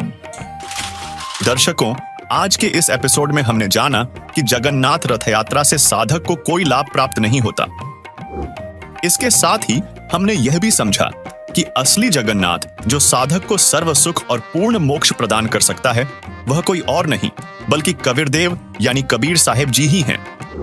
तथा हमने जगन्नाथ मंदिर के अनसुलझे रहस्यों को भी जाना। अगले हफ्ते फिर मिलेंगे किसी अन्य एपिसोड के साथ। तब तक के लिए धन्यवाद। आइए अब हम उन श्रद्धालुओं के अनुभव जानते हैं जो जगत गुरु तत्वदर्शी संत रामपाल जी महाराज जी से दीक्षा प्राप्त कर चुके हैं तथा उनके द्वारा बताए गए भक्ति मार्ग पर चल रहे हैं। नमस्कार जी। नमस्कार। क्या नाम है जी आपका? मेरा नाम जैस्मिन है। जैस्मिन जी, आप कहाँ से हैं? मैं क्षेत्र खटीमा उधम सिंह नगर उत्तराखंड से हूँ। जैस्मिन जी, संत रामपाल जी महाराज से नाम दीक्षा आपने कब ली? सर मैं 10 मई 2022 को ली। जैस्मिन जी, संत रामपाल जी महाराज से नाम दीक्षा लेने से पहले आप क्या भक्ति साधनाएं करती थी? सर मैं भक्ति साधना तो यीशु जी को ही मानते थे। मेरा पूरा परिवार मेरा जन्म भी नहीं हुआ था तब से यीशु जी को मानते थे। हम क्रिश्चियन थे। मेरी मम्मी नाम उपदेश ले रखी थी क्रिश्चियन में, बैप्टिज्म कहते हैं जिससे। और घर में मैं, मेरा भाई और मेरे पापा तो नहीं ले रखे थे नाम उपदेश, लेकिन हम सत्संग में जाते थे और मैं हर संडे को जाती थी यीशु जी की संगत में। और वहाँ पे जो यीशु जी के बारे में बताते थे तो कुछ अटपटा सा भी लगता था, लेकिन अच्छी लगते थे। उनके जो भजन आते थे, जो वो अच्छे काम किए थे वो अच्छे लगते थे। लेकिन जिस तरह वहाँ के पास्टर लोग बताते थे, तो मछुआरे थे, उन्होंने जार फेंका तो मछली एक भी नहीं आ रही थी। जब यीशु जी ने फेंका जार तो मछली बहुत सारी आ गई। तो इस बात से क्वेश्चन उठता था, जब यीशु जी ने अगर मानते हैं कि हाँ यीशु भगवान है, ये जीव उन्होंने बनाया तो जीव हत्या थोड़ी नहीं करेंगे वो। तो इस वजह से मेरा क्वेश्चन भी उठता था, लेकिन कोई क्वेश्चन का जवाब नहीं मिलता था मेरे को। तो जब मैं संत रामपाल जी महाराज जी की शरण में आई, फिर उन्होंने, मैं पहले तो आ नहीं रही थी उनके शरण में, तो उन्होंने जब बाइबल खोल के दिखाई कि देखो बेटा इसमें ये लिखा है बाइबल में, किसी ने हमें कुछ बताया ही नहीं सच्चाई, तो उसमें मैंने देखा कि हाँ परमात्मा, संत रामपाल जी महाराज जी ने बताया कि परमात्मा जी ने 6 दिन में सृष्टि रची, 7वें दिन में तख्त में जा विराजे। उत्पत्ति नंबर 1 और 3 में लिखा है। जैस्मिन जी, आपने जो बताया, आप जो क्रिश्चियन धर्म से हैं, उनकी साधना करते हैं, तो फिर आप संत रामपाल जी महाराज की शरण में क्यों आई? क्या कारण रहा? सर कुछ हम ऐसे आए संत रामपाल जी महाराज जी के शरण में कि मेरे पापा बहुत ज़्यादा ड्रिंक करते थे, कलेश पात रहते थे परिवार में। तो किसी मतलब मेरे पापा के जो दोस्त थे तो उन्होंने संत रामपाल जी महाराज जी से नाम उपदेश ले रखे थे वो। तो मेरे पापा मतलब उनकी दुकान है ना टेलर की, तो पापा जाते थे उनकी दुकान या घर पे, तो वो हमेशा यही कहते थे कि आप संत रामपाल जी महाराज जी से नाम उपदेश ले लो और ये जितने भी गंदे विकार नशीले पदार्थ ये सब छुड़वा देते हैं। क्योंकि फिर मेरे पापा कहते थे हाँ ले लूँगा, लेकिन उनके बात टाल देते थे बार बार। फिर संत रामपाल जी महाराज जी के शिष्य ने बताया ये आप ये भजन सुनो और ये अगर आपको आराम हो तो आप जरूर नाम दीक्षा ले लेना। संत रामपाल जी महाराज जी की जो संगत बताते थे और भजन सुनाते थे तो वो मेरे पापा सुनते थे ड्रिंकी में। फिर एक दिन खुद ही उन्होंने कहा कि मैं भी नाम उपदेश लूँगा, ये ड्रिंक्स में बहुत परेशान हो गया हूँ, मैं छोड़ना तो चाहता हूँ लेकिन छूट ही नहीं रही है। जब मेरा दोस्त छोड़ दिया संत रामपाल जी महाराज जी शरण में आ गए तो मैं क्यों नहीं छोड़ दूंगा। तो हमें विश्वास नहीं हो रहा था क्योंकि वो बार बार ऐसे ही कहते थे। फिर उस दिन उन्होंने नहाया धोया, फिर संत रामपाल जी महाराज जी के नामदान केंद्र गए नानंग बता। वहाँ से मेरा भाई और मेरी मम्मी और मेरा पापा वो तीनों नाम उपदेश ले आए थे संत रामपाल जी महाराज जी से। मैं फिर 15 दिन के बाद गई संत रामपाल जी महाराज जी से नाम उपदेश लेने। जैसे कहते हैं कि जो भी श्रद्धालु संत रामपाल जी महाराज से नाम दीक्षा लेते हैं उनको लाभ होते हैं, तो क्या आपके साथ भी कुछ ऐसा हुआ? जी लाभ तो बहुत हुए संत रामपाल जी महाराज जी। जैसे कि मेरे पापा बहुत ज़्यादा ड्रिंक करते थे तो उन्होंने ड्रिंक भी छोड़ दी। अब ड्रिंक तो छोड़ी, मैंने इतनी भक्ति की यीशु जी की, लेकिन मैं सोचती थी कि क्यों नहीं मेरे पापा ड्रिंक क्यों नहीं छोड़ देते हैं। लेकिन अब संत रामपाल जी महाराज जी शरण में आके पापा ड्रिंक भी छोड़ दिए हैं। अब तो विश्वास बहुत ज़्यादा हो गया परमात्मा पे। मैं तो सोचती थी कि अब मेरे पापा छोड़ेंगे ही नहीं, विश्वास ही हट गया था कि ये मेरे पापा ड्रिंक नहीं छोड़ेंगे। अब संत रामपाल जी महाराज जी के शरण में आके परमात्मा की दया से मेरे पापा जी ने वो ड्रिंक भी छोड़ दिए हैं। और जैसे कि मेरे पेट में गुर्दे की साइड पथरी हो गई थी तो मेरे कितने करीब 1 बजे से मेरा पेट दर्द करने लगा, 5 बजे तक ठीक हो गया। मैं संत रामपाल जी महाराज जी से प्रार्थना करती थी परमात्मा अगर आप सच्चे परमात्मा हो तो मेरा पेट जो दर्द हो रहा है, इतना दर्द हो रहा था समझो मेरा एक धड़ पूरा यहाँ का पूरा दर्द हो रहा था। फिर संत रामपाल जी महाराज जी की दया से 5 बजे पेट फिर एक भी दर्द नहीं हो रहा था। फिर पापा ने कहा कि कोई बात नहीं, हम ये मेडिकल जाते हैं, ये वो डॉक्टर हैं वहाँ पे। तो पापा 5 बजे ले गई डॉक्टर के पास। डॉक्टर ने मेरे को दवा खिलाई पथरी की। तो फिर तब भी मतलब पेट तो पहले भी नहीं दुख रहा था, लेकिन फिर वॉशरूम नहीं आ रही थी मेरी ढंग से। तो फिर मैं स्कूल में जाती थी पढ़ने क्योंकि मेरा 10 का था ना उस टाइम, तो मेरे को पेपर भी करीब आ गए थे। मेरे क्लास के बच्चे कहते थे तू क्यों जाती है बार बार वॉशरूम, क्यों जाती है। मैं उन्हें बता रही थी तब भी नहीं समझ रहे थे। तो मैं सीधे स्कूल से आई, स्कूल की ड्रेस भी नहीं चेंज की, सीधे मैं संत रामपाल जी महाराज जी से आके रोने लगी। परमात्मा मेरे स्कूल में मुझसे बच्चे ऐसे ऐसे कहते हैं कि तू क्यों जाती है बार बार वॉशरूम। उन्हें बताती भी हूँ सच्चाई फिर भी नहीं मानती हैं।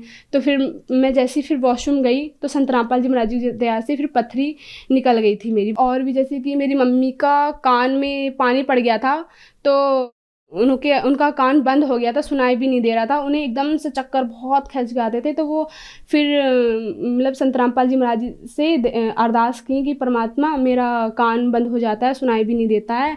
और फिर संत रामपाल जी महाराज जी से दया मतलब प्रार्थना की तो संत रामपाल जी महाराज जी ने फिर 3 दिन तक तो रहा, मेरी मम्मी को कान से सुनाई नहीं देता था और कुछ बाजता था कान में, कहती थी वो।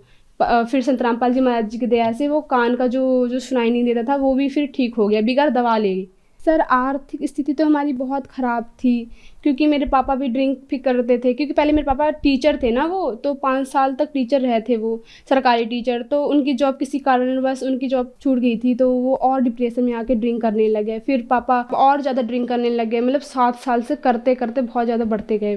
फिर जैसे पापा मतलब फिर पेंट भी करते थे मेरे पापा। तो अब तो संत रामपाल जी महाराज जी शरण में हम आ गए हैं तो संत रामपाल जी महाराज जी मतलब इतनी बड़ी मतलब कोठी दे देते हैं पेंट करने के लिए। पापा उसमें 1-1 लाख कमा लेते हैं मेरे पापा।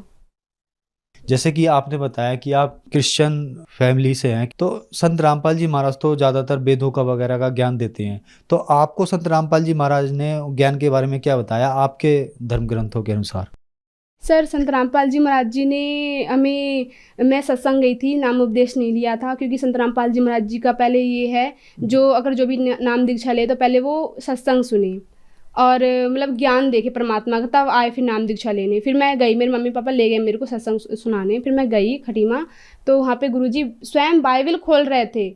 मैंने कहा कि मतलब मेरे दादी लोग कह रहे थे ये संत रामपाल जी ये बहुत वेदों का वो करता है, खंडन करता है, ये है वो, मतलब उल्टा सीधा कह रहे थे। तो मैं गई, तो उस टाइम मेरे मन में ये उठा कि मेरे दादी लोग तो ऐसे कह रहे थे कि संत रामपाल जी महाराज जी विरोध करते हैं बाइबल का, देवी देवताओं का विरोध करते हैं, लेकिन नहीं, यहाँ तो खुद अपने हाथों से खोल के दिखा रहे हैं और दिखाने कि देखो बच्चों ये लिखा है इस बाइबल में। फिर और जो गुरु ग्रंथ साहिब है ये भी खोल के दिखा रहे थे, और जो कुरान शरीफ है ये भी खोल के दिखा रहे थे। मतलब जितने भी हमारे ग्रंथ हैं वो तो खोल के दिखा रहे थे संत रामपाल जी महाराज जी। तब मेरे को और ज़्यादा विश्वास हुआ, मैंने पापा से कहा मैं भी नाम दीक्षा लूँगी संत रामपाल जी महाराज जी से। जैसे कि मतलब पास्टर लोग बताते हैं गॉड इज फॉर्मलेस, लेकिन परमात्मा साकार है, वो निराकार नहीं है। बाइबल में खुद लिखा है, लेकिन वो नहीं बताते थे हमें सच्चाई। अब आज मतलब जैसे संत रामपाल जी महाराज जी बाइबल खोल के दिखाए हमें और बताए कि परमात्मा मनुष्य दृश्य है, परमेश्वर मनुष्य दृश्य है, और हमको अपने ही जैसा स्वरूप दिया है उन्होंने। तो ये मतलब ये सब सुन के ना मेरे को एक अंदर से वो हुई कि संत रामपाल जी मैंने इतनी सत्संग सुनी लेकिन पास्टर कभी नहीं बताया हमें, लेकिन आज संत रामपाल जी महाराज जी हमें ये बाइबल खोल के दिखा दी कि देखो बच्चों इसमें परमात्मा साकार है, निराकार नहीं है।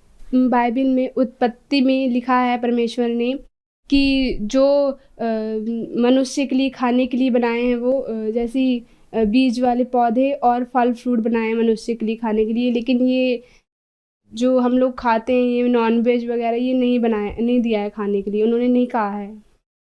पर फिर भी जो ईसाई धर्म के हैं वो फिर भी बाइबल को मानते तो हैं, लेकिन उनका मतलब जो उसमें लिखा है वो नहीं मानते हैं। उसको तो बिल्कुल जैसे हम साधारण खाना खाते हैं वैसे ही खाते हैं ये ईसाई धर्म के लोग। मांस मछली को साधारण खाना मानते हैं। संत रामपाल जी महाराज से नाम दीक्षा लेने के बाद आपको बहुत सारे लाभ प्राप्त हुए, तो जो दर्शक आज आपको टीवी पर देख रहे हैं, खास करके जो बाइबल जो क्रिश्चियन लोग हैं, उनके बारे में क्या कहना चाहेंगे? क्योंकि बहुत सारी बातें आपने इस तरीके से उनके बारे में बताई हैं। सर मैं उनसे यही कहना चाहूँगी कि बाइबल खोलें और देखें कि उसमें क्या लिखा है। परमेश्वर जब आए थे तो क्या लिख के गए वो उसको देखें, ये ना कि हम पास्टरों की बात में आके ये जो बताते वही करें। नहीं, अपनी बाइबल, क्योंकि आजकल तो समाज सभी पढ़ा लिखा है तो वो खुद भी देख सकता है कि हमारी बाइबल में क्या लिखा है और परमेश्वर ने क्या लिख के गए हैं वो। और संत रामपाल जी महाराज जी स्वयं बता रहे हैं बाइबल खोल के, क्योंकि कितने जो यीशु जी से जुड़ रखे हैं तो वो कितने लोग कहते हैं कि ये हमारे संत रामपाल जी ये हमारे बाइबल का वो करता है, खंडन करते हैं, हमारे यीशु जी में विरोध करते हैं। नहीं, वो सच्चाई दिखा रहे हैं कि बच्चों देखो इसमें बाइबल में ये लिखा है, सच्चाई लिखी है इसमें। और जो भी अगर मुझे देख रहा हो तो वो उससे यही प्रार्थना है कि आप अपनी बाइबल खोलें और संत रामपाल जी महाराज जी का भी ज्ञान देखें कि वो क्या बताना चाह रहे हैं और हमारी बाइबल में क्या लिखा है। संत रामपाल जी महाराज से नाम दीक्षा कैसे ले सकते हैं? सर संत रामपाल जी महाराज जी से चैनल में सत्संग आती है, उसमें पट्टी में नंबर आते हैं, उसमें कॉल करके आप उनसे संपर्क में नाम उपदेश ले सकते हैं। धन्यवाद जी। जय सत साहिब जी।